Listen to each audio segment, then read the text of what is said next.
In this podcast episode, Dr. Anna Lembke, chief of the Stanford Addiction Clinic and a leading expert on dopamine and addiction, explores the neuroscience behind addictive behaviors in the modern world. The conversation covers how the brain's dopamine pathways interact with substances and digital media, the impact of abundance on human behavior, the dangers of AI and digital companionship, and practical strategies for breaking bad habits while cultivating healthier ones. Dr. Lembke offers insights into neuroadaptation, addiction vulnerabilities, and the broader cultural shifts that challenge our capacity for self-regulation. Dr. Lembke explains addiction through the lens of dopamine, a neurochemical responsible for reward and motivation. Addictive substances and behaviors artificially flood the brain's reward pathway with dopamine, creating powerful, memorable experiences that mimic natural rewards essential for survival, such as food and social connection. The magnitude and speed of dopamine release caused by drugs or digital stimuli hijack the brain's learning systems, reinforcing compulsive consumption. This phenomenon is exacerbated by the increasing potency and availability of addictive substances and the digital replication of reward through social media, pornography, and AI-generated companionship. Using animal studies as a model, Dr. Lembke highlights how stress and pain increase vulnerability to relapse. Rats trained to self-administer cocaine will stop when the supply is removed, but exposure to painful stimuli reignites their drug-seeking behavior. Similarly, humans under extreme stress often return to compulsive behaviors as the brain has learned to associate intense dopamine release with relief from pain.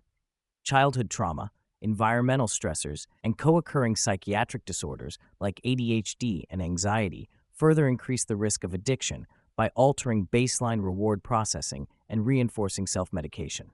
The episode emphasizes that humans are evolutionarily adapted for scarcity, yet today's world offers unprecedented abundance of pleasurable stimuli. This overabundance, particularly in leisure time and disposable income, introduces new stressors rather than relief. The ease with which we can access highly reinforcing digital and chemical stimuli creates fertile ground for compulsive overconsumption, which Dr. Lembke labels as the modern plague. She warns that society is at risk of entertaining ourselves to death as continual indulgence in pleasure diminishes the ability to experience joy, a condition known as anhedonia. Dr. Lembke raises concerns about how technology and AI are transforming fundamental human interactions, making social connection frictionless and artificially rewarding. Social media algorithms, dating apps, online pornography, and AI companions deliver immediate validation and emotional comfort, efficiently flipping dopamine switches without the effort and complexity of real relationships.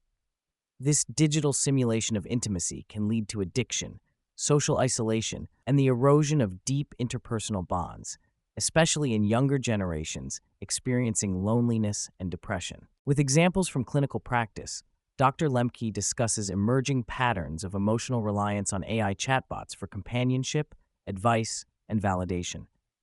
These AI systems personalize responses to users, strengthening a feedback loop that reinforces usage and dependence.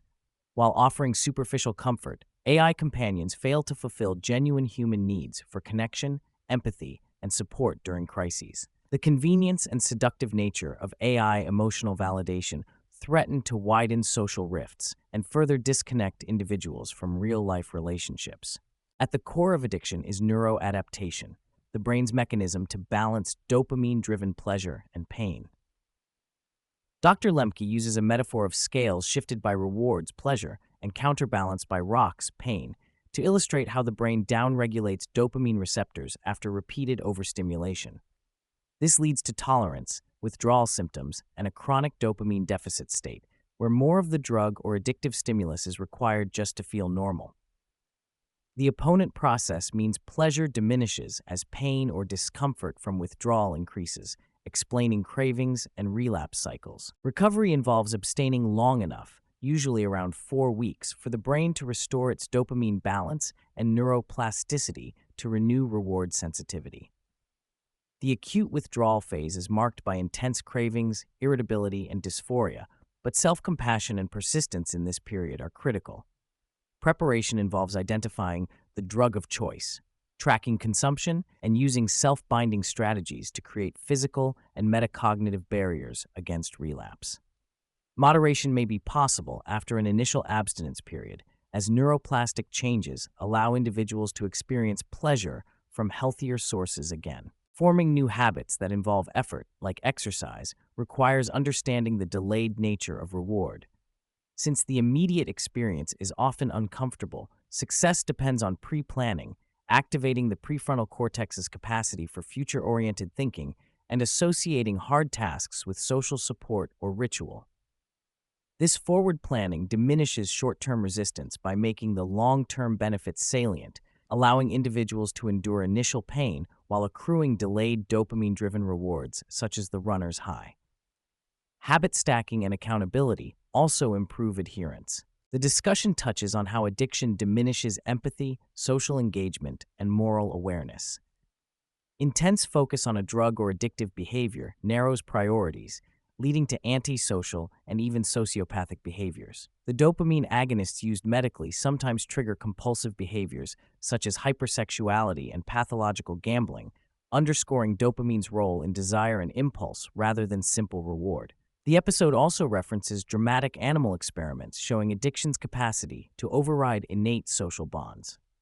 The rat park experiment demonstrates how enriched environments with diverse rewards reduce addictive behaviors, emphasizing that addiction is not solely a brain disease, but also strongly influenced by social and environmental context. Iceland's real-world reduction in youth drug use following investment in sports and community activities exemplifies how providing alternative healthy sources of dopamine can mitigate addiction risk. Parents and educators face challenges as children increasingly use digital devices from a young age to self-soothe distress, creating early conditioning to seek digital reward in response to pain or discomfort. The addictive design of social media and emerging AI-infused toys threatens to fragment family cohesion and hamper healthy childhood development. Dr. Lembke advocates for prioritizing protective measures for children, involving government, schools, and industry to reduce harm and foster real-world connection. Brain imaging studies reveal that severe addiction creates a dopamine transmission deficit, but prolonged abstinence can restore function to near-normal levels, although recovery is often slow and requires sustained effort. Neuroplasticity enables the formation of new neural pathways that circumvent damaged areas, allowing recovery of pleasure and motivation. The process underscores the importance of continued abstinence long enough to surpass the acute withdrawal phase. Sustained recovery is linked to radical honesty, involving truthful communication with oneself and others, enhancing self-awareness and breaking denial. Acknowledging personal responsibility rather than assuming victimhood empowers individuals to regain agency, that is, the intentional capacity to make choices and influence outcomes. While addiction temporarily impairs agency in specific behaviors, recovery involves reclaiming control through small, deliberate decisions that accumulate into lasting change. Dr. Lembke stresses the importance of realistic goals and self-compassion, highlighting that all-or-nothing thinking often leads to shame and relapse. For some, moderation rather than permanent abstinence is a safer and more achievable target, especially when supported by an initial period of abstinence. Physical and emotional self-care, including nutrition, sleep, and managing hunger or anger, also support resilience by reducing vulnerability to cravings. The episode concludes by addressing concerns about the emerging age of abundance brought by AI and robotics, where scarcity is replaced by excess time and availability of resources. Without conscious effort, increased leisure time may lead to greater overconsumption of digital and chemical rewards, intensifying addiction and social isolation. Dr. Lembke calls for societal solutions that involve families, schools, legislators, and technology companies to create safer environments, focusing especially on protecting vulnerable youth during critical developmental windows.